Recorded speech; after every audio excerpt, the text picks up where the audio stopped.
prophecy, prediction, prediction, revelation. and revelation.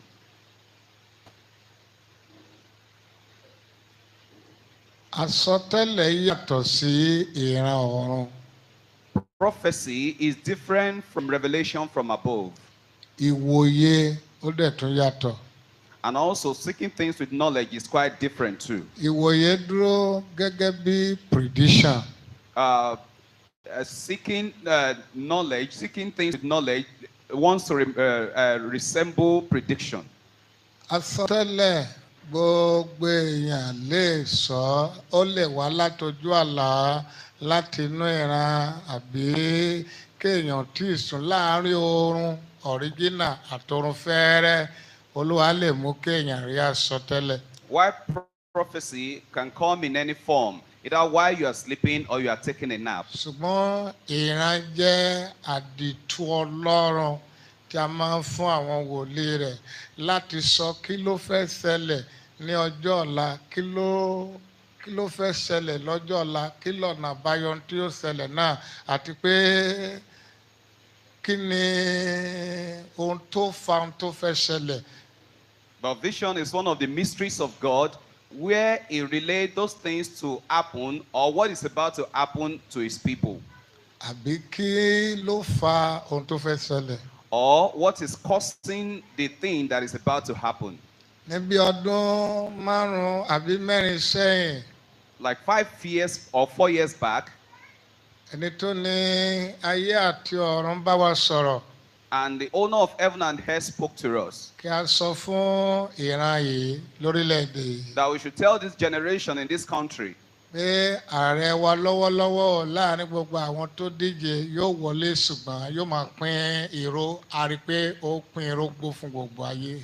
That the president who has now emerged, that is going to win, but he will begin to share bitter cola to the whole world. Ṣùgbọ́n kàkà kí gbogbo ayé kí a gbàdúrà, kí a jọ wọnú àìwẹ̀, ká jọ gbàdúrà lọ, ká ṣe gbogbo ẹ̀. Kàkà bẹ́ẹ̀ ṣe ni wọ́n gan ohùn Olúwa Ọlọ́run àwọn ọmọ ogun àtẹni tí a gbọ́dọ̀ ẹ̀ sọ fún wa. Instead of everyone to go to God and begin to pray, rather they keep mocking the person who God had sent and also God Himself. Níbi ọdún 4 àti 5 sẹ́yìn, a sọ fún orílẹ̀-èdè pé a rí ìran Ọlọ́run alààyè pé nínú ẹ̀mí Nàìjíríà pín, ṣùgbọ́n wọn ò sọ àkókò fún wa. Ṣùgbọ́n ní ti ara ó sì wà ní ìsìn. Ìjọ Àpọ́sù ti Kristi tó jẹ́ ìjọ mi gangan àti àwọn bàbá ńlá mi tí mo tọ́lọ́run ti ọ̀dọ̀ wọn gbé mi dìde. Gbogbo ìjọ Àpọ́sù ti Kristi kóra wọn jọ, wọ́n dìde sí mi, wọ́n ní mo fẹ́ fara mi hàn ayé ni, kò sí tó jọ bẹ́ẹ̀. Nítorí ìgbà yẹn orílẹ̀-èdè ń favour wọn. So a sì dúpẹ́ lọ́wọ́ Ọlọ́run ní orí òkè Èrìò lọ́dún yìí. Ohun tí àwọn bàbá wa jẹ́ gẹ́gẹ́ gbogbo àgọ́ àdúrà gbogbo náà ni ó condemn wa pé irọ́ là ń pa. A sì dúpẹ́ lọ́wọ́ Ọlọ́run pé Ọlọ́run ò fẹ́ dójú ti ọ̀rọ̀ rẹ̀.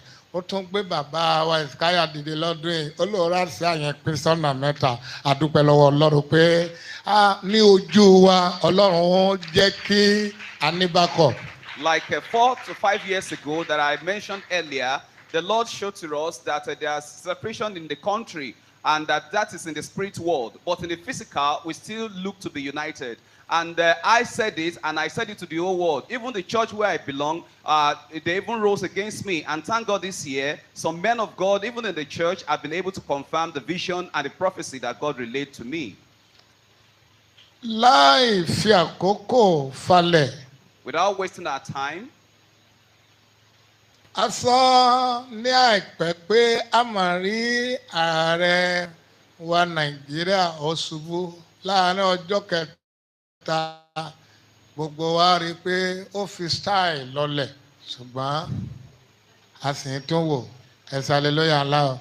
Not quite long, we told you that the president of Nigeria Nigeria fell. And just like 3 days after, we saw what happened to him. Although he said he didn't fall, but he only went to greet the ground. A sọ nígbà tí ìlàkàkà ìjọba tuntun yẹn yóò wá sáyé àti bẹ́ẹ̀ bẹ́ẹ̀ lọ pé a rí Ganduje, a rí bàbá wa Tinubu, a sì rẹ́rùfà. Mo ní nínú umbrella mo rí pé èèyàn méjì pé ló dúró sábẹ́ umbrella yẹn, ṣùgbọ́n mi ò rẹ́ nìkan, mi wá mẹ́ntì mi ò rí ń bẹ, ṣùgbọ́n nínú ìjọba yìí ṣẹ́rùfà bá wọn ṣe.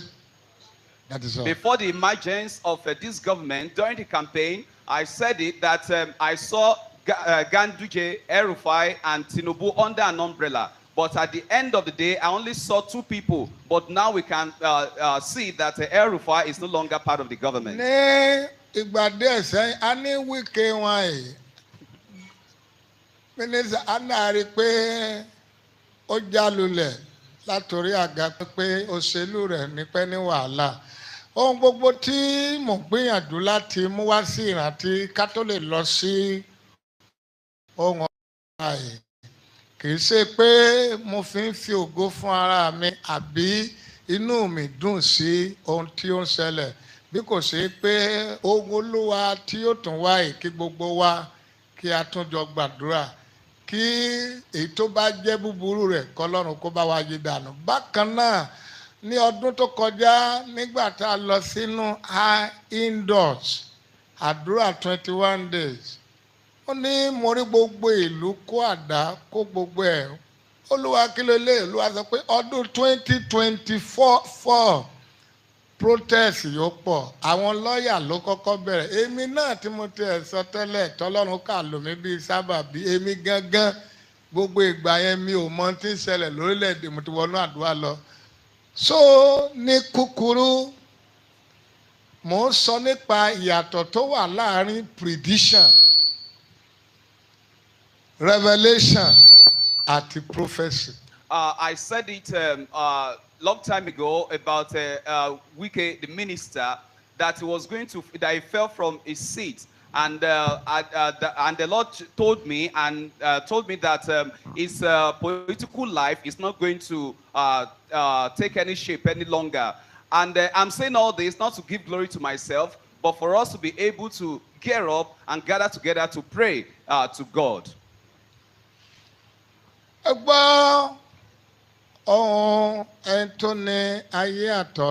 Listen to the voice of He that owns heaven and earth.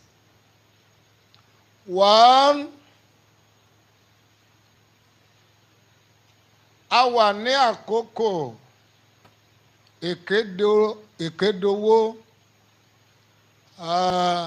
ìgbà tá a wà lọ́wọ́lọ́wọ́ yìí, a wà ní àkókò ìrọ́dowó, òtítọ́ wà nígbèkùn. This period, the first thing to note is that this period is a time whereby deceit has become money, and the lies have been monetized, while truth is left behind. Àkókò ìrọ́dowó la wà. We are in the period whereby deceit has become what people use to make money. Ká ní kì í ṣe àkókò ìrọ́dowó la wà, mo bá ti jù báyìí lọ.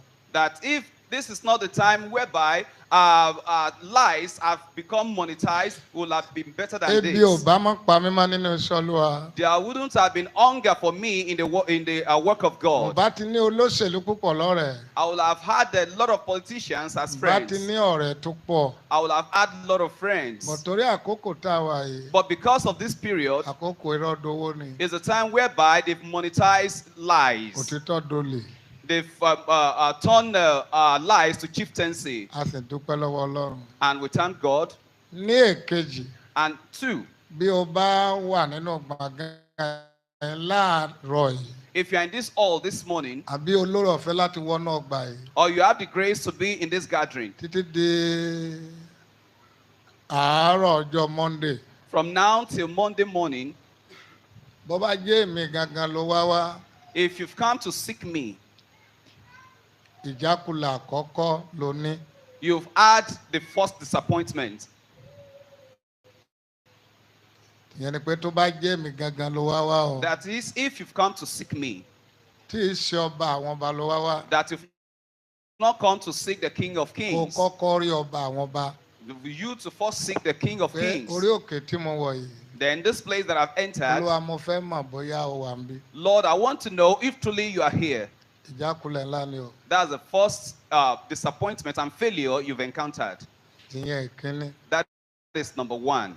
Èkejì, Number two, tó o bá wọrí òkè yìí, if you are here tí o gbàgbọ́ nínú ìpè mi ṣùgbọ́n o gbàgbọ́ nínú òfin àti májẹ̀mú tọ́lọ́run fi rán mi iṣẹ́ lórí òkè yìí, ìjákulẹ̀ ńlá ni. you believe in my calling, but you don't believe in the laws and rules that guide my calling, then you've met the second failure.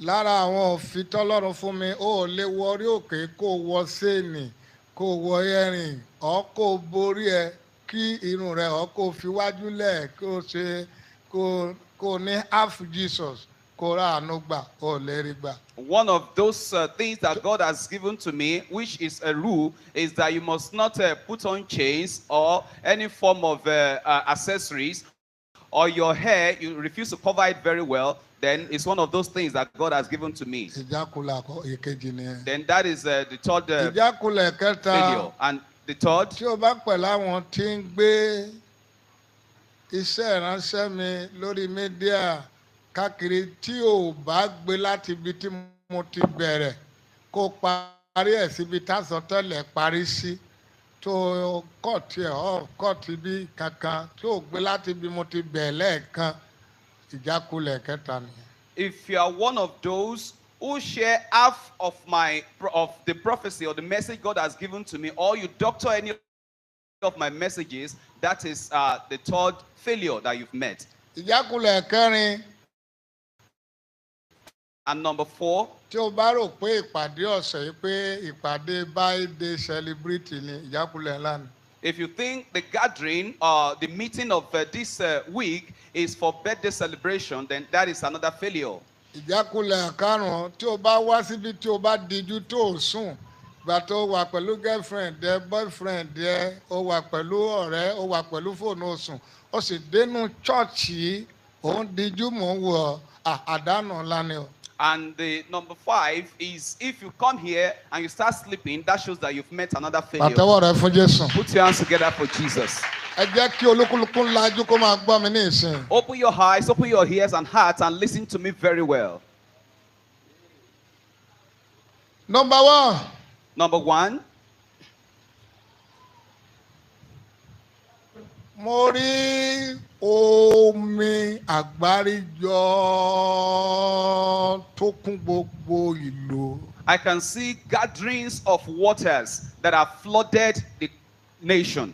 Bí olúkúlùkù bá ti ń ṣí ilẹ̀kùn ilé ẹ̀, As you are opening the door to your house, ó máa wọnú ilé. then the flood will rush in. Bí mo ti ṣílẹ̀kùn báyìí, As I opened the door, mo rí omi ya wọlé. I saw the flood rushed in. Mo tún jáde And I came out. gbogbo. Adébóyè wọlé o. Bàbá Lawrence wọlé o lè má ju ìṣẹ́jú kan o.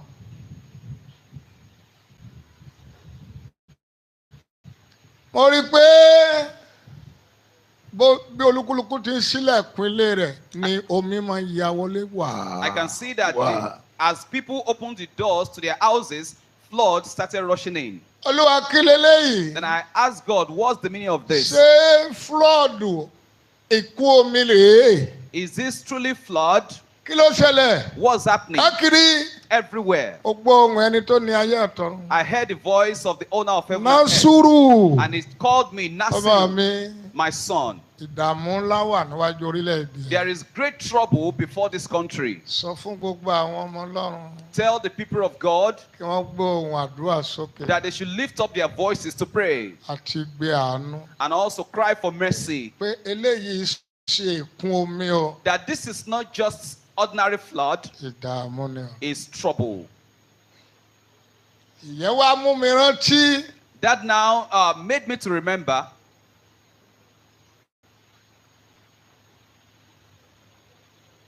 Number 2.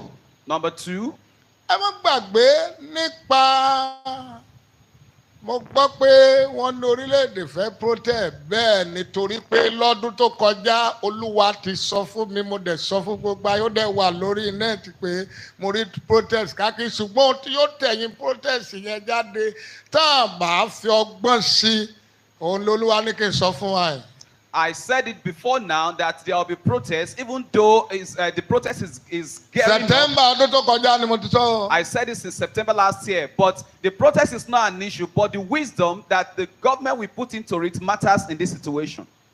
Mo rí àwọn àgbò ó pọ̀ káàkiri. I saw lots of a herd of rams. Wọ́n bẹ̀rẹ̀ sí forí kan. And they were eating themselves. Láìpẹ́. Not long. Mo rí ní ojú ọ̀run. And I saw in the sky. Mo rí pé àwọn àgbò yẹn. I discovered that those rams. Ẹ̀jẹ̀ kà máa sàn jáde lára wọn. That blood was gushing out of their bodies. Wọ́n dẹ̀ ń sùn. And they were sleeping. Wọ́n sùn. They were going down. Olúwa kí leléyìí. And I asked God.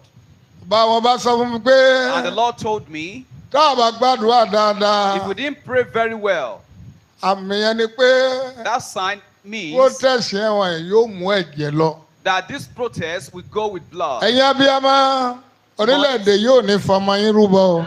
In this country, not use your children as sacrificial. Ní ọdún kejì sẹ́yìn. 2 years ago. Mo ní mo rí bàbá wa Tinubu nínú igi. I said I saw our father Tinubu. Àwọn èèyàn rọ́bó. And the people. Ó jáde ó àdírẹ́sì wọn. He came out and addressed Gbà tí wọn ò gbọ́. But since they didn't listen. Mo ní mo rí pé ó bínú wọnú igi padà. Then he became angry and went back Ìyàwó to rẹ̀ the wà woods. nínú ẹ̀ka igi kan. And the wife was on a branch. Mo ní mo rí pé ó kà ọ́dà sọ́jà ká máa pa àwọn èèyàn. Then he ordered soldiers to begin to kill. Ó má jẹ́ pé àkókò yẹn la ṣe kí ni la dé. Maybe that is not. Maybe that's the time that we are in. Ẹ sọ fún àwọn èèyàn wa. Tell our people. Wòlíì Násùrù. Prophet Nasiru. Ó sọ fún wọn.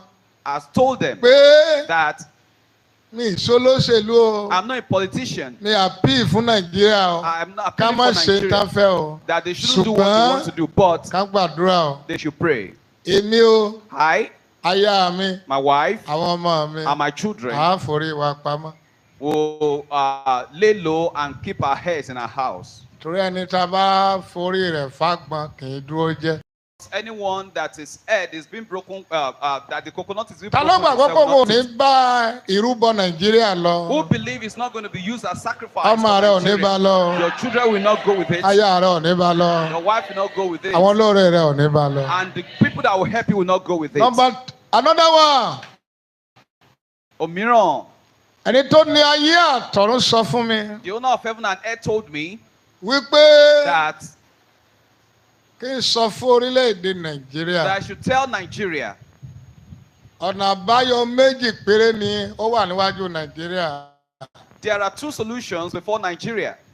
Pínpín. To divide. Èkejì. Number 2. Kí wọ́n yí padà. Or change. Kúrò nínú búburú. From their evil ways. Láìsí yẹn. Without those 2. Ká máa wo ìgbẹ̀yẹ̀. They should wait and see what will happen. Ní ìtẹ̀síwájú. Progressively. Ẹ̀tọ́ ni ayé àtọ̀run ní kí n sọ fún ìran orílẹ̀-èdè. The Lord told me that I tell this country. Mo rí rescue, mo rí kànga tó pọ̀. I see a lot of wells. Kò sómi inú ẹ̀. But no water in them. Àwọn èèyàn wá tó lọ. And the people queued up. Kí ló ń ṣe? What were they doing? Olúwa ní kó ẹ wo àwọn kànga wọn. And the Lord told me that look at those wells. Wọ́n dẹ̀ ya ọ̀dà Nàìjíríà sí gbogbo kànga. And the flag, the colours of Nigeria were on them. Ọba àwọn bá wí fún mi pé. And the Lord told me. Kànga tí mo rí. That these wells. Orílẹ̀-èdè yìí ni. That is Nigeria. Ìrètí. And the expectation. Pé ọkàn àwọn èèyàn yóò balẹ̀. That people will be at peace. lọ́jọ́ ọ̀la nípa orílẹ̀-èdè. About the country's future. Láì sí ìrònú padà. Without change of heart. Olúwa ní kí n gbàgbé ẹ̀. The Lord said I should forget. Ṣé kò sádùá tí mo lè gbà? That there is no amount of prayers that can be prayed. Ìrètí kan ṣó wà fórílẹ̀-èdè. That is there any expectation of hope for this country? Láti mú ọkàn àwọn ọmọ Ọlọ́run balẹ̀. To make the people of this country to have peace of mind. The Lord said I should forget about it. That is the meaning of those wells. Ẹ pàtó fún Jésù. Put your hands together for Jesus. Ní ìtẹ̀síwájú yé fún ọdún 2025. And this one is for 2025. Mo rí àpótí ẹ̀rí àkàn. I saw Ark of Covenant. Ó wà lójú ọ̀run. And they were in the skies. Ẹ bá gbàgbé. Don't forget. Ó wà lójú ọ̀run. They're in the skies. Káàkiri. Everywhere. Wọ́n kọ àpótí ẹ̀rí. And it's written the Ark of Covenant. Àpótí májẹ̀mú. Ark of Covenant. Olúwa kí leléyìí. And I asked God the meaning. Mo wá rí ní ìsàlẹ̀ rẹ̀. Then under it. Wọ́n kọ 2025. 2025 is written. Àwa lè wà rẹ̀ ti lè lọ. We might still be alive or But not. ọdún yẹn ọba sọ pé ọdún májẹ̀mú ti tún ni fún àwọn ọmọ Ọlọ́run. So that year the Lord says it's going to be a year of new covenant for the children of God. Kì í ṣe pé ìgbà tí mo bá ìdí tó jẹ́ kí n sọ eléyìí ní oṣù mẹ́sẹ̀jì ọjọ́ ìbí mi ọjọ́ kẹrin oṣù kẹjọ ni mo fi lélẹ̀ lónìí. The reason why ìdí tí mo fi sọ ni wípé the reason why I'm saying this ìyàtọ̀ wà ní prediction, is that there is difference between prediction, revelation, and also the voice from above. Kéèyàn ti máa gbọ́ news kan tó ṣẹlẹ̀ kó ṣe wàá máa jáde wá lórí media kó a máa sọ pé ìkan lónìí. No. When you've had news, mo sọ against oṣù méje sí mẹ́fà tí mo. Then you are starting saying, but now I'm saying it against 6 months to come. Kill. Ọdún májẹ̀mú ti tún fáwọn ọmọ Ọlọ́run. There's going to be a year of new covenant for God's children. Májẹ̀mú tó ní pẹ̀lú àwọn èèyàn pé wọ́n ti bàjẹ́ bọ̀ tó ń máa renew májẹ̀mú wa. That is going to renew the covenant of the people. Ìwọ ló ní ìran yẹn. That's for you.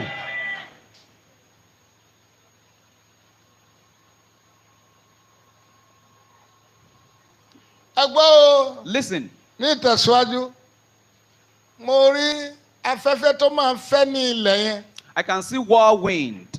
Tá máa lu aago fún láyé àtijọ́. Whirlwind or tornado that people do. Tó máa ń fẹ́ lọ sókè. That, whirlwind. Táwọn pé àwọn ọmọdé máa lu aago àwọn èèyàn ní kásá àwa ṣe kí ni kí lorúkọ ẹ̀. In those days, children do play around it.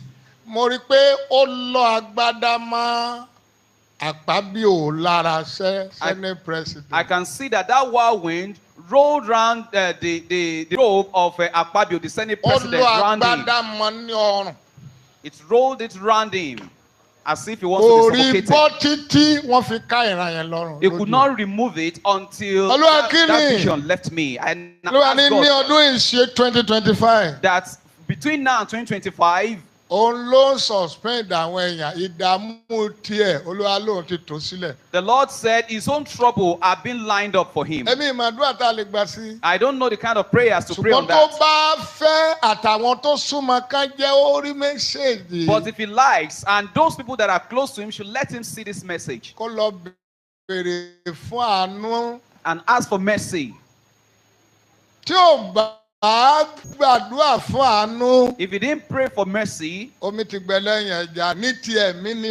spiritually there is no backup for him. People can still be celebrating, but spiritually it's nothing. Write it down.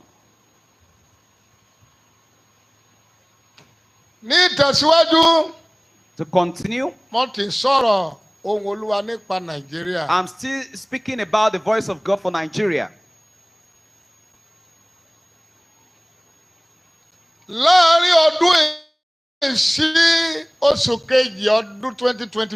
Between now and February 2025,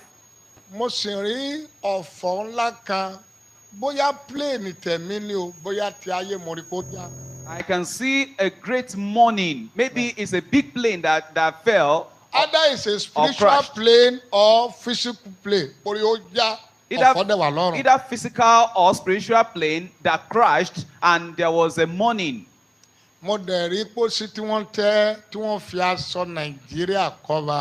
And I can see coffins being covered with the flag of Nigeria as like mass burial. Alágbára lórílẹ̀‐èdè ni o àbí plane gángan ṣùgbọ́n ohun tá a fi mí rí ni. I don't know if it's one big man in Nigeria that would die or a plane that will crash. I don't know. Ní ìtẹ̀síwájú ẹ gbọ́ ohùn ọba wọn bá. Listen to the voice of God. Mo sọ fún wa, mo remind wa nínú. I'm reminding you today. Olúwa ní mo tún sọ Olúwa ní ikú àwọn Yahoo bọ̀ ọmọ ẹgbẹ́ òkùnkùn yóò pọ̀ lọ́dún tó ń bọ̀. And I repeat that láti àkókò lọ. The death of Yahoo boys or those in occult will be much from now on. Bí a bá ṣọ́ra. If we are not careful. Eléyìí fún ti Sunday Igboho. And this to Sunday Igboho. Bí wọ́n bá fẹ́. If he likes, they should let him hear this. And if he does not like, he shouldn't listen. Mo rí nínú jíìpù ńlá táwọn rescue táwọn olóṣèlú máa ń wọ̀ jíìpù ńlá dídùn yẹn. I saw him in a black jeep. Lójijì bó ti ń lọ. Suddenly as he was going. Mo rí pé jíìpù yẹn dẹ̀ padà di kẹ̀kẹ́ márúwá. And that jeep became tricycle. Olúwa kí ni báwo ni jíìpù òun nìkan wá wà nù kẹ̀kẹ́ márúwá. And it was the only one in the tricycle. Ẹni tó ní ayé àtọ̀run sọ fún mi o. And the Lord told me. Bí Sunday Igboho bá sì wá sí Nàìjíríà tó rò pé òun fẹ́ ṣe bí òun ṣe ṣe ní ìgbà àkọ́kọ́ Olúwa sọ pé òun máa dì ọ̀nà rẹ̀ ní ìtumọ̀ tí mo rí yẹn pé ọlá rẹ̀ tó fún nígbà yẹn pé òun lòun fi sọ fún mi láti dì ọ̀nà rẹ̀ láti fa aṣọ ọlá rẹ̀ ya tí ò bá Olúwa kí nìdí Olúwa sọ pé nítorí pé wíwá rẹ̀ lákòókò yìí ó sì léwu gbígbé Nàìjíríà lákòókò yìí ó sì léwu torí pé àwọn ọ̀tá rẹ̀ ló sì ń ṣèjọba. That if he thinks returning to Nigeria àwọn ọ̀tá ilẹ̀ Yorùbá ló sì ṣèjọba àwọn ọ̀tá Nàìjíríà ló sì ṣèjọba kó gbàgbé pé òun lè wà lákòókò yìí máa ṣeun tó hùn kó rò pé ìyá àwọn náírà wọn ra bàbá wọn ẹ lọ kọ́lẹ̀ kí Sunday Igboho náà kọ́lẹ̀ ní ìkúkú ní kankan ṣe pẹ̀lú anybody wọn ṣùgbọ́n n ó sọ fún wọn ohun tí Olúwa Ọlọ́run àwọn ọmọ ogun sọ. If he thinks returning to Nigeria and still go into activism like he did the other time and think he will go away with it, that he should remember that those people who are in government are still his enemies and that God himself said he's going to dishonor him and downgrade him. Escape takoko mi ò màdúrà tó lè jẹ́ kó escape ìjì kejì. He escaped what happened to him the first time, but I don't know what will make him to escape that of now except mercy. He should continue. He should start his rally and activism. Whatever he likes, he should say. But I told him then, I do not know him, nothing to do with him. But I saw. Ẹgbẹ́ àwọn tó kéde Odùduwà pé olóṣèlú ti wọ̀ kí ló kẹ́yìn wọn lóṣù kejì nígbà mi so ìyẹn ti bẹ̀. Ní ìtẹ̀síwájú. To continue.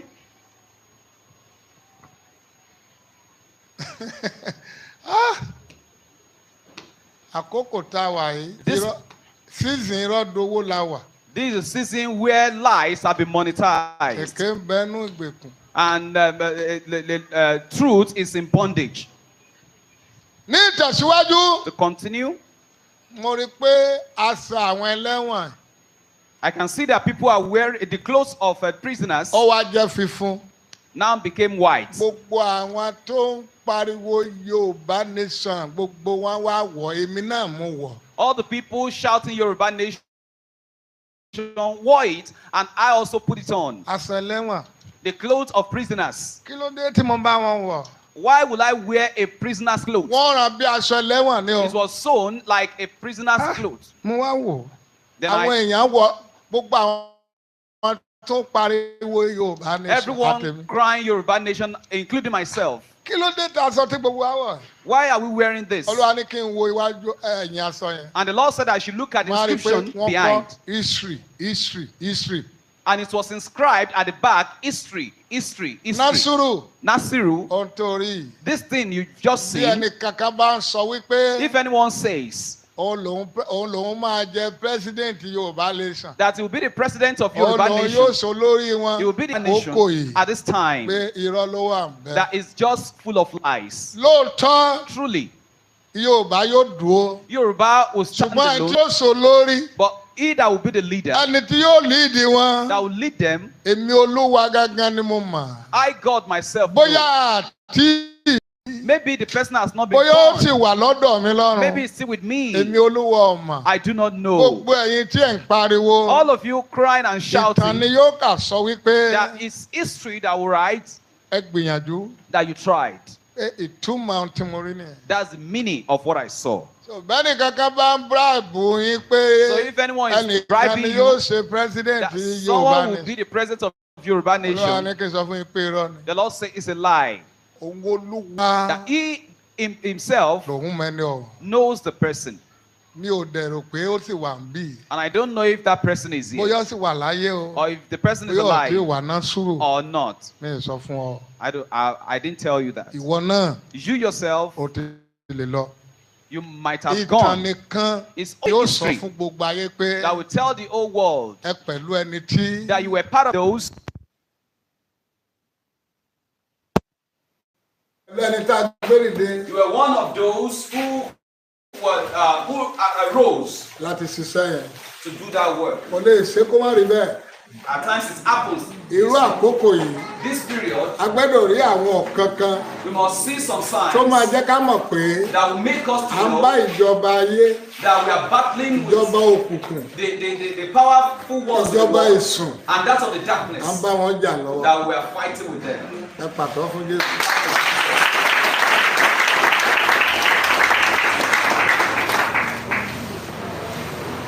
Ẹ pàtó fún Jésù.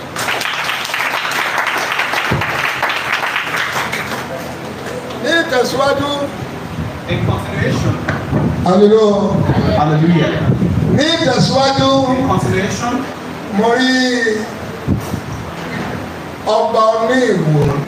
I can see the only work in hand. Mo rí pé ó wọ aṣọ kò sí adé lórí ẹ̀. He was wearing clothes but no crown on his head. Ẹ kọ ilẹ̀ o. Write it down.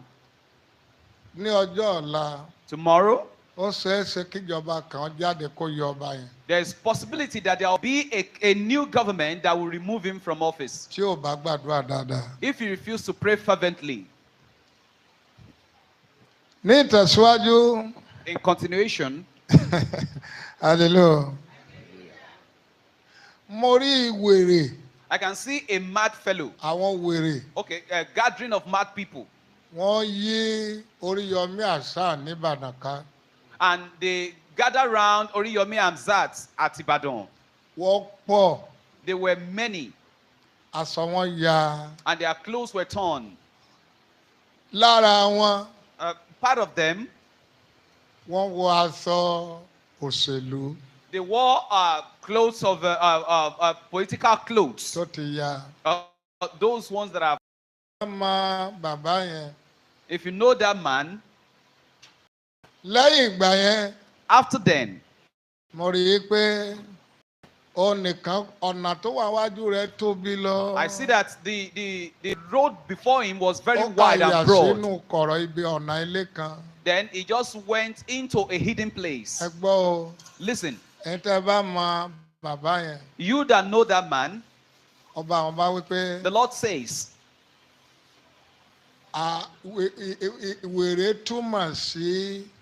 wèrè túmọ̀ sí ìjọba ayé madness, nínú ẹ̀mí. madness in spirit world simply means the government of the world. Àwọn ayé fẹ́ bàjá o.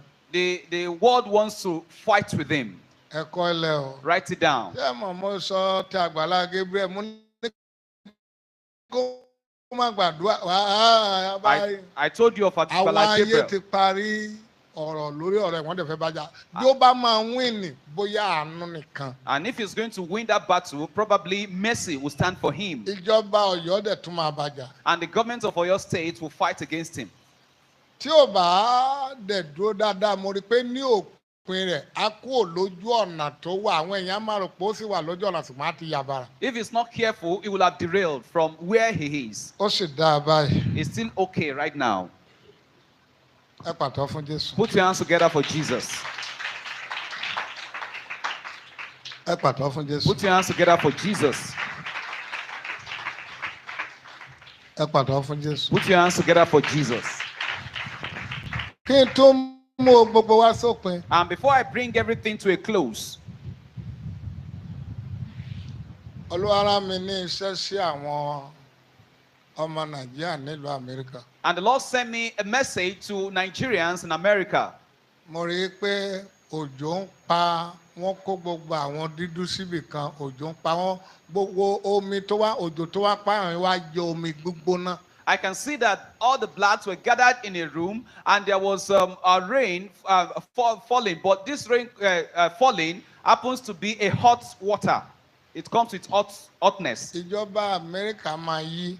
And the government of America will change. Ṣùgbọ́n ìjọba tí yóò yí. But that government that will come Yóò fi ara ní àwọn ọmọ Nàìjíríà. It's going to be so painful to the people Pàápàá of the àwọn Nigerians, ẹ̀yà dídùn. especially the blacks. Olúwa kí ni wá ní ọ̀nà àbáyọ? Lord, what is the way out? Gbogbo àwọn tó wà ní Amẹ́ríkà kí wọ́n jẹ́ kí mẹ́sẹ̀gì ó dọ́dọ̀ wọn. All those in America, I should allow this message to get to them. Kí wọ́n gba déètì ọjọ́ tán fẹ́ dìbò wọn gangan. And get the date for the election.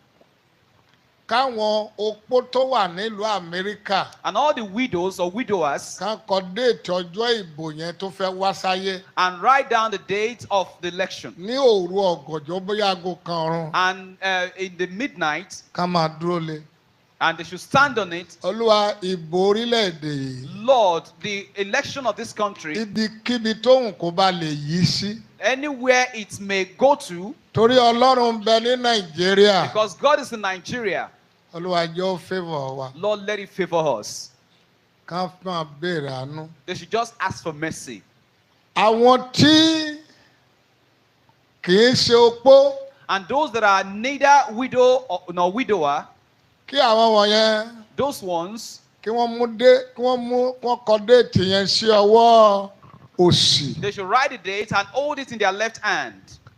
Ní odidi bíi 21 minutes àbí jù bẹ́ẹ̀ lọ láti àkókò lọ ká máa sọ̀rọ̀ àánú. For 21 minutes or more, they should start speaking out Ìbò tí mercy. ń bọ̀ nílùú yìí That the election coming in this country kò gbọ́dọ̀ gbóná mọ́ àwa ọmọ Nàìjíríà. should not be tough for Nigerians.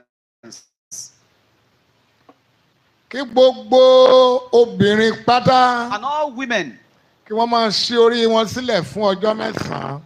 Jọ fún ìṣẹ́jú mẹ́sàn-án. should not cover their head for 9 minutes. Ká máa ṣí sílẹ̀.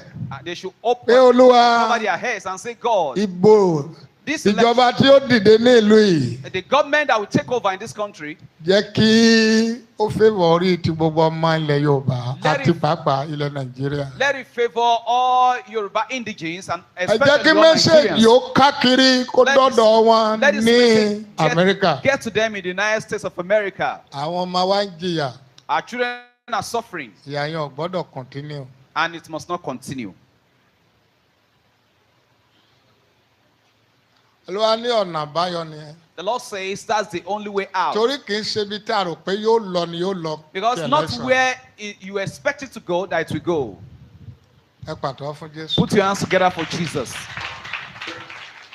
Ní ìtẹ̀síwájú. To continue, Olúwa ní ọ̀pọ̀lọpọ̀ àsọtẹ́lẹ̀ tí àwa wòlíì Nàìjíríà ń sọ. there are a lot of prophecies being said by Nigerian prophets Ó máa yí dànù. that's going to turn them away. Táwa wòlíì Nàìjíríà nítorí pé àwọn wòlíì orí mídíà wòlíì Nàìjíríà pé wọ́n ti ń fi àsọtẹ́lẹ̀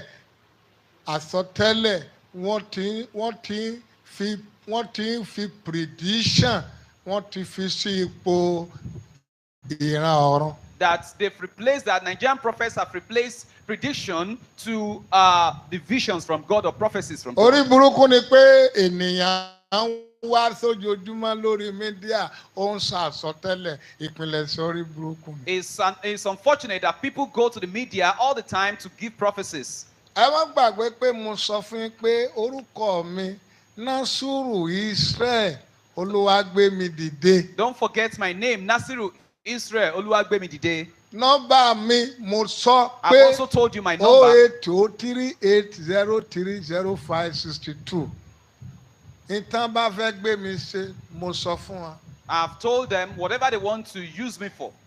Bí ọba gbogbo ọjọ́ Thursday aago 6 sí 9 mo wà ní orí òkè nọ́mbà 4 God Grey Estate Àṣìmálówó Yàkíoyó bus stop Mòwe Ògùn Yorùbá nation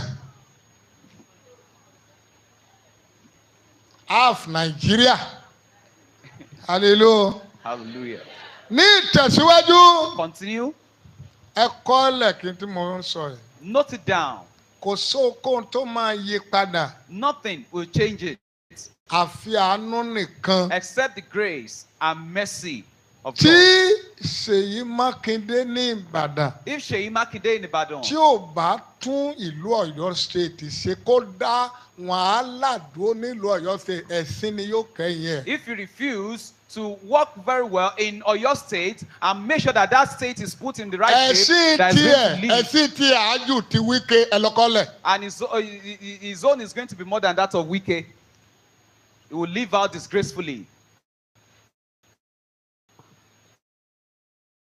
Mo ń wo kankan láìpẹ́ yìí. I saw something recently. Mo ń wo kankan láìpẹ́ yìí. I saw something recently. Bí ìbá ṣe pé orílẹ̀-èdè jẹ́ orílẹ̀-èdè tí kò gba Ọlọ́run láàyè irú Wike Autumn Fáyọ̀ṣe tó ló yẹ ká gbé wọn ká pa wọn ká lọ gbé wọn sí oven ní búrẹ́dì ayé àtijọ́ ká tì wọ́n ká lè bọ́ọ̀nì wọn síbẹ̀. People like Wike, Autumn, and Fauci should not be that relevant. Ẹ jẹ́ kí wọ́n rí tí mo sọ yìí. Let them see this that I'm saying. Kó bàjẹ́ fún èsùn. May not be well for the devil. Nígbà ìjọba tí opposition tó jẹ́ ká mọ̀ wípé opposition wà tó bá ìjọba APC jà Wike Autumn Fáyọ̀ṣe àwọn ló fọkàn wa balẹ̀ pé èèyàn lè bá ìjọba APC wí ìgbà tá a torí pé wọ́n ti jẹ owó ìlú orí burúkú wọn tá a rí i pé wọ́n ti bà ìlú jẹ́ pé kíjọba Tinubu má ba ààrẹ ẹ̀sìn wọn kó má ba kó wọn á ṣe wà lọ gbábálá àwọn support ìnira. You can see how they are supporting this hardship, even though there were once people who were saying Láàárín for ọdún the kan. people and Láàárín standing ọdún kan. within a year. Abára ẹ̀sìn ní 32,000. We met bag of rice for 32,000. Iye tí Buhari fi ilẹ̀ fún wa nìyẹn. And that's the amount Buhari left. Ẹnìkan sì gorí àléfà. And somebody Láàárín became ọdún kan president. yẹn, ó sì gbé ráìsì from 32,000 to 84,000. And rice became 84,000 within a year. Ó bàjẹ́ fún èsùn. May it not be well for the devil. Ẹni dáa fún èsùn. It will not be well for the devil. A fi epo sílẹ̀ láàárín ọdún kan. And fuel, 350 a ti ń pariwo ẹ̀ẹ́dẹ̀gbẹ́ lọ sí 900. from 350 to 850. 900, 800, 850 naira. Orí gbogbo For a ẹ̀yà liter. àyànfẹ́ yóò bá wọn jà. Amen. Yóò bá Wike jà. Yóò bá Fáyọ̀ṣe jà. Yóò dẹ̀ bá Autumn jà. Yóò bá ìjọba wọn tó lọ lọ́wọ́ ẹ̀ jà. Ẹgbẹ́ o, Listen, èmi ò sọ wípé I'm not saying PDP yóò tún ayé ṣe o. that PDP will change this country. Ẹ tí yóò tún Nàìjíríà ṣe kì í ṣe pátì máa o. The person that will Kì í make ṣe this country ènìyàn be máa o. better is no Ó kù longer sọ́wọ́ human, ọba àwọn bá o. but in the hands of God. Àròpọ̀ sọ ọ̀tọ̀ tẹ́lẹ̀ àṣẹ pásánà bíi sànà tiẹ̀ torí ẹ̀ ń wá sórí sánà nígbà yẹn. We never knew that it was because of their personal ambition. That's why they go on TV speaking against the government of the day. Ẹ pàtàkì fún Jésù. Put your hands together for Jesus. Àìmọye àwọn èèyàn tó wá ń bá mi tán pè mí jáde ẹjọ́ ẹ má jà pa ọ́ ẹ má jà pa ká kú lọ́mọdé kó yẹ ní ó ṣàjò ká dàgbà ká. A lot of people came to me that should stop speaking so that they will not kill me. a bá máa pa mí ṣé wọ́n á pa mí lẹ́ẹ̀mejì. I said if they will kill me, will they kill me twice? wọ́n bà orílẹ̀-èdè jẹ́. They destroyed the nation.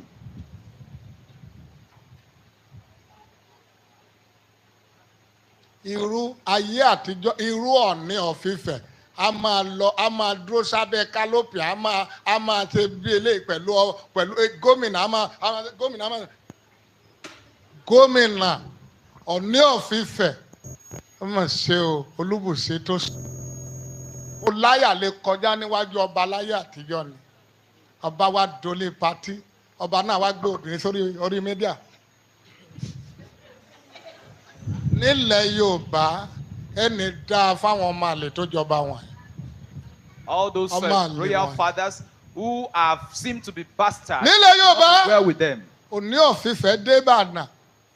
Ọ̀ọ̀ni of Ifẹ̀ got to Ibadan. àtúwá gbé ọba Fúlàní lé lórí. They will now put another king on him in this our land. Oh God, àkókò tí mo dìde má bà mí nínú jẹ́ o. This time that God brought me up. ó yẹ kí n ti lọ ní 76. ẹ pàtó fún Jésù. It's so disheartening. ní ìparí. And finally, ẹni tó ní ayé àtọ̀run sọ fún mi. the Lord told me, gbogbo ẹni bá ṣẹ́ oyún rí. if you have ever gone on abortion before, ẹ lọ sínú àìwọ̀ ọjọ́ mẹ́ta. go on 3 days fasting. Olúwa. Lord, àbí ó pa èèyàn rí. or you've killed before, ẹ lọ sínú àìwọ̀ ọjọ́ mẹ́ta. go into 3 days fasting ní oṣù mẹ́ta. for 3 months. kó dẹ̀ jẹ́ àwẹ̀ fífún. And let it be white fasting. Olúwa. Lord, ẹ̀jẹ̀ torí mi ó tọwọ́ mi sàn. blood has been shed through me. mo kúrò lórí ẹ̀san rẹ̀ má jò ké lórí mi mọ́. Take away the repercussion from me. mo kúrò lórí àwọn ọmọ. Take it away from my children. Olúwa ọjọ́ ìbí mi mẹ́sẹ̀jì ọjọ́ ìbí mi lè yí o. I'm giving this message for my date of the time of birth. bó o bá ti ṣẹ́yún rí. If you have ever committed abortion, àbí ẹ̀jẹ̀ tọwọ́ rẹ sàn. or you've ever killed, Olúwa ní kí n fọjọ́ ìbí mi tú yín sílẹ̀. the Lord said I should use this day to release you. ọjọ́ kẹrin oṣù kẹjọ. The 4th day of ẹni August. ẹ̀dẹ̀ sùn lẹ́gbẹ̀ẹ́ ó dẹ̀ ń wò. dìde dúró lọ́dọ̀ sẹ́. study. tọkùnrin bá ti gbẹ̀mí àjẹ́ bó ṣe máa rí náà ni.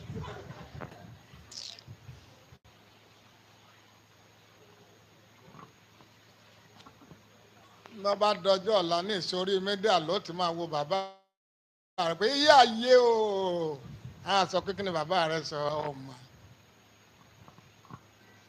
lọ́ bá dọjọ́ ọ̀la ní ìsìnlẹ̀ máa lọ kóòtù ẹni tó jẹ́ ní ipò bàbá wa kò fún wa lẹ́tọ̀ọ́ wa ṣé wọ́n ṣiṣẹ́ fẹ́ tọ̀. bàbá rẹ̀ gbààwẹ̀ ní ìṣó òfojú sí ìgbàdúrà ní ìṣó òfojú sí àwọn ọmọ ọlọ́mọ ní ọmọ ẹ̀mí àwọn ọmọ ẹ̀mí ló ń ṣiṣẹ́ ló ṣe wàhálà ìwọ̀n sùn nínú àpàdé ìwọ ọmọ ẹ̀jẹ̀ èmi ò ní kó ogún mi sí ọwọ́ ọmọ ẹ̀jẹ̀ o ọmọ ẹ̀mí ń kó tèmi lé lọ́wọ́ tí n bá dẹ lọ tí mo fi ń ṣe wòlíì ọmọ ẹ̀mí mi ni yóò jogún ẹ̀. And whatever I use as a nǹkan tí ara prophet will be ọmọ given to my ẹ̀jẹ̀ children máa of the jogún ẹ̀ spirit. ṣùgbọ́n tí But ẹ̀mí the physical ones to my nǹkan tára ọ̀dẹ̀ biological lè children. pẹ́ lọ́wọ́ ẹ kó tó lọ dànù. And the physical thing cannot stay too long in your hand. èmi ò lè bẹ́ẹ̀ yàn sùn nírú òbí sọ́kàn ibì kan lè máa tù ọ́ sùn sí orí bẹ́ẹ̀dì kan We àbí sleep in same bed. ká nílò ìbá mi sùn lónìí láti gba àkókò ẹ̀ lọ́sùn sẹ́yìn mi bẹ́ẹ̀ mi ní kankan nípa ọmọ ẹ̀jẹ̀ ọmọ ẹ̀mí I tó have lè nothing about biological children. but gbogbo that's of ọmọ the ẹ̀mí spirit. mi ò dẹ̀ ní kú lójú And all my mi spiritual children will ẹ not ṣe die àmì before hàn me. ọmọ ẹ̀jẹ̀ náà ò ní kú lójú mi Also mọ́. my biological children. ẹgbọ́n Listen. eléyìí fún gbogbo ẹ̀yin tẹ́ wá síbí lónìí àtẹ̀yìn tẹ́ ń tẹ̀lé mi lórí mídíà And this to all those that are here and those following me on the media. ẹ kọ orúkọ mi Write my name kó tó di ọjọ́ kẹrin oṣù kẹjọ yìí before the 4th day of tó jẹ́ August, ọjọ́ ìbí mi which is my date of birth. Nasiru Nasiru, Israel Israel. Olúwagbémidìde Oluwagbemidide. ẹ kọ nọ́mbà mi sí Write my number 08038 030562. Ẹ gbọ́. Listen Ẹ nà sókè. and lift it up. Ní ọjọ́ ìbí mi. On my date of birth, Ẹ nà sókè. lift it up. Olúwa. Oh Lord, Ìwọ tó mú Násírù jáde. you that brought out Nasiru Ní ìlú ègún àti èpè. from curses and bondage, Nídìílé ègún àti èpè. from the generation of curses and Mú àwọn bondage, ọmọ mi jáde. brought my children, Nínú ègún àti èpè. bring my children from curses Lábẹ́ and bó ti wù bondage. kó rí. No matter the Jẹ́ circumstances, kí àwọn ọmọ mi ní ọjọ́ tí àgbáyé yóò fi ògo forúkọ rẹ̀. let my children have a day that the whole world will glorify your name. Ẹ lo ọjọ́ ìbí mi lọ́dún yìí. Use the date of my birth this year Kẹ́ fi béèrè nǹkan kan fọ́jọ́ àwọn and ọmọ use yìí. it to ask for your children. Bí ẹni tó rán mi sí ọ̀bá wa ṣiṣẹ́. And if the person that sent me did not work, Ó jẹ́ pé ojú tí Olúwa wí nìyẹn. that shows that the prophecies have been put to shame. Yìí fún gbogbo àwọn ọmọ Ọlọ́run. And this is for all the children of God. Eléyìí This for you, the divorcees. ẹ kọ orúkọ ẹni tí ẹ kọ̀ rí Write the name of the person you've once divorced, àti ádá obìnrin ni àbí ọkùnrin. either male or female. Ẹ kọ sínú orí ilẹ̀ Write it and place it on the floor. ní ọjọ́ mẹ́ta. Okay, write it on the floor for 3 days. Ọjọ́ kìíní lóṣù kan, ọjọ́ kejì lóṣù kejì, ọjọ́ kan lóṣù kẹta. Ẹ pa orúkọ yẹn rẹ́. And you you wipe out the name Pẹ̀lú ẹsẹ̀ òsì. with your left leg. Ìjọba ẹni tí èmi àti ọ̀gbẹ́ mọ́sùpọ̀ tó sì ń bá mi jà. The kingdom of the person that we are no longer together but is still Ẹ waging gbọ́, against me. tẹ́ ẹ bá ti gbọ́ mi ní òsùn yìí, ẹ tó lè gbọ́ mi máa ń láì. If you didn't listen well this time, you can never Àti lórí listen to me anymore. ìjọba ẹni tí mo ti kọ̀ ọ́ lẹ̀. The power or the kingdom of the person Tógun rẹ̀ that sì ń was, jà mí. but he's still Olúwa fighting parẹ́. me. Lord, wipe it off. Ádámù ṣẹ́ ni. Either I've offended the person, Àbí I mi offended ò the person, ṣẹ̀. or I did not. Olúwa parẹ́. Lord, wipe Ádámù it off. jẹ̀bi rẹ̀. Àbí mi ò jẹ̀bi rẹ̀. Burú. Life of wicked people. Kí ó yí padà. Let such person change. Bí a bá wá lo omi yẹn, If we now use that water, a lè wá fi gbàdúrà. we can now pray with it. A fi gbàdúrà We'll pray with it láti béèrè to ask ìtura for peace and àti comfort, adùn. to ask for sweetness, Ìtura to ask for comfort àti adùn and sweetness fún àwọn ọmọ wa. for our children, Fún àwọn ọmọ wa. for our children, Fún àwọn ọmọ for wa. our children. Ẹ jókòó ní ìṣẹ́jú kan Sit for 1 minute kí n lè round up so that I'll round up ohùn Olúwa yẹn. the voice of the Lord.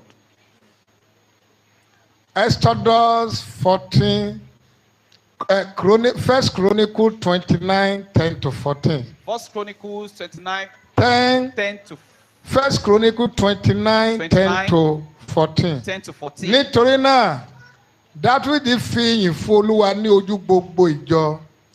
Dáfídì wípé olùbùkún ni ìwọ Olúwa, Ọlọ́run Ísírẹ́lì, bàbá wa láé àti láéláé.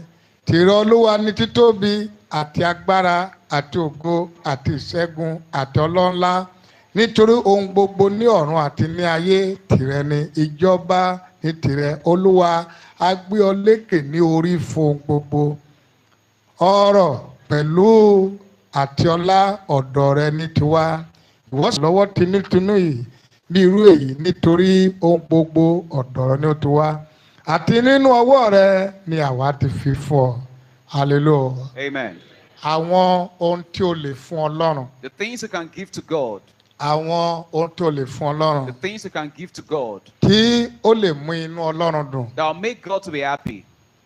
Ní ìparí iṣẹ́ ìránṣẹ́ mi sí gbogbo ayé. Finally, the message I have for the whole world. Ìkan nínú ohun tó lè fún Ọlọ́run. One of those things you can give to God. Ó ní ògo. Is glory. Ìkan nínú ohun tó lè fún Ọlọ́run. One of those things you can give to God. Ó ní agbára. Is power. Ìkan nínú ohun tó lè fún Ọlọ́run. One of those things you can give to Ó God. ní ìṣẹ́gun. Is victory. Ìkan nínú ohun tó lè fún Ọlọ́run. One of those things you can give to Ó ní God. ọlá. Is honor.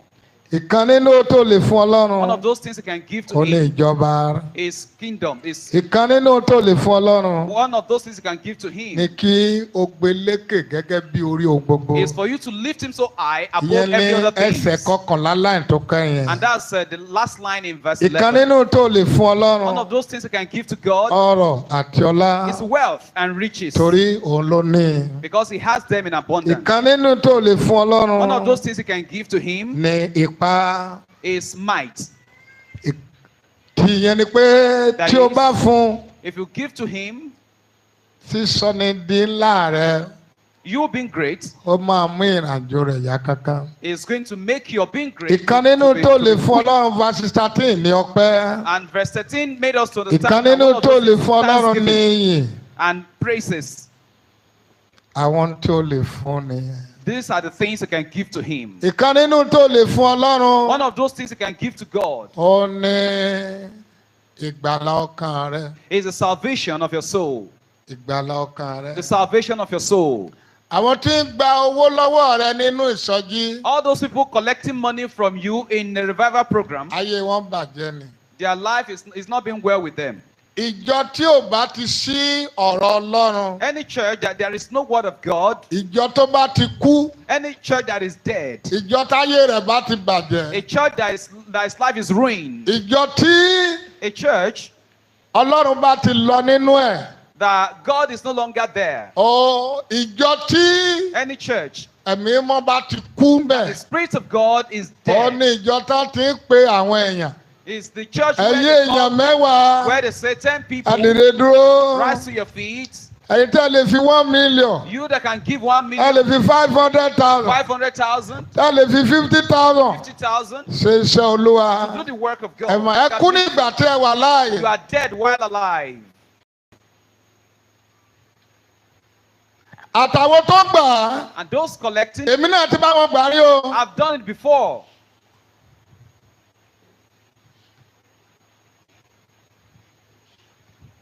Bíbélì wípé. And the Bible says, pẹ̀lú gbogbo èyí. with all this, ẹ kọ́kọ́ wá ìjọba Ọlọ́run àti o. seek ye first the kì í kingdom sọ pé òun of ló God. máa ẹ̀yin lẹ máa wá kí o lẹ́yìn èyí òun máa ṣe kí ni o. After this, yóò fi fún it ẹ. will give to you.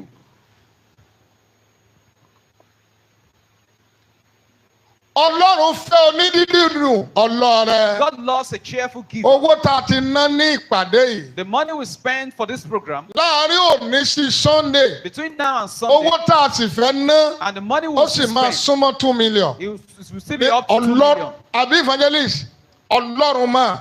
The Lord knows. àtòrí yẹn kẹ torí pé ẹ ti kún bí láàárọ̀ yìí. We don't, because of that, ẹyẹ that èèyàn you are mẹ́wàá here. máa dìde nílẹ̀ dìde. 10 people start standing up àwa máa fún mi ní 100,000. and come and give me 100,000 mo fẹ́ gbé naira. agbádá ẹ̀ wọ̀ yín. I want to put this robe irọ́ on ló you. wà ń bẹ̀. It's all full of ẹ wá fọwọ́ lies. kẹsẹ̀ mi. Come and hold my leg. within 24 hours. In 24 hours, wàá jèrè 1 billion tó fẹ́ lọ jí ni. that you ẹni gain dáa 1 fún billion. wọn.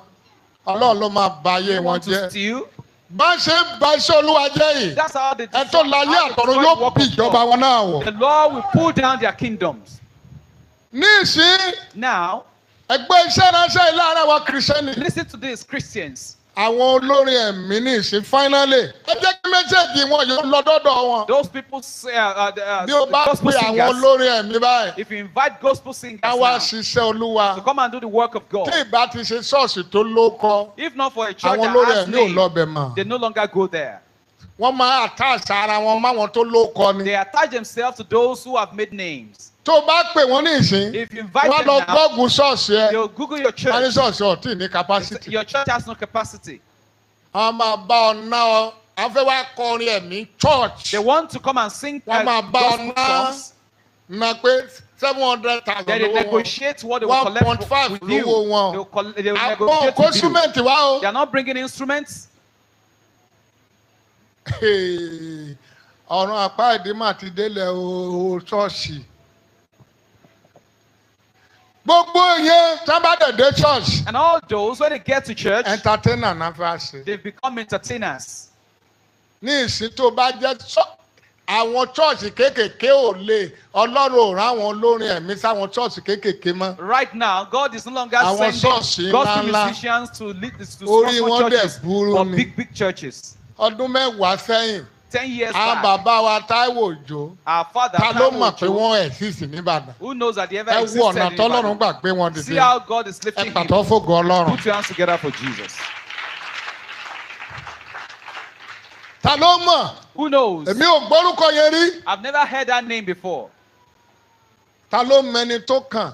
Who knows who's next? Àbí kìí ṣe wọ́n báyìí. Is it not you?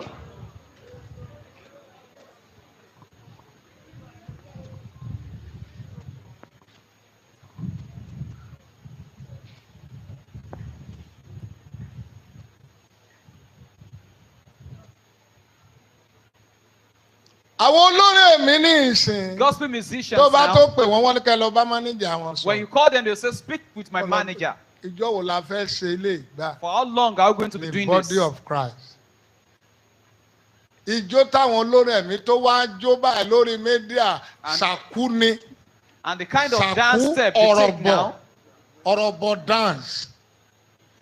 Àti ẹ̀mọ ìyàtọ̀ láàrin church àti we don't àwọn even tó know tó wá the kọrin difference ẹ̀mí wọ́n tó that di of the ọkùnrin church. tó dirun. between- Even those singing gospel songs are now a male, I even plaiting their Money, hair. Bó bá ní ìbànújẹ́ ní ìsítí ìbànújẹ́ rẹ̀ bá pọ̀ tọkọ rẹ̀ bà ọ́ nínú jẹ́ lọ sí fóònù. Wàá rí àwàdà kirikiri. Wàá tẹ̀ gbàgbé láì fọkọ àtìyàwó tó If bà you're ọ́ in nínú sorrow, jẹ́. just go to the Ìgbà tó media. bá rẹ́rìn 2 hours, ìbànújẹ́ á ti ṣe kí ni? Dìde lórí ẹsẹ̀. Stand to your feet.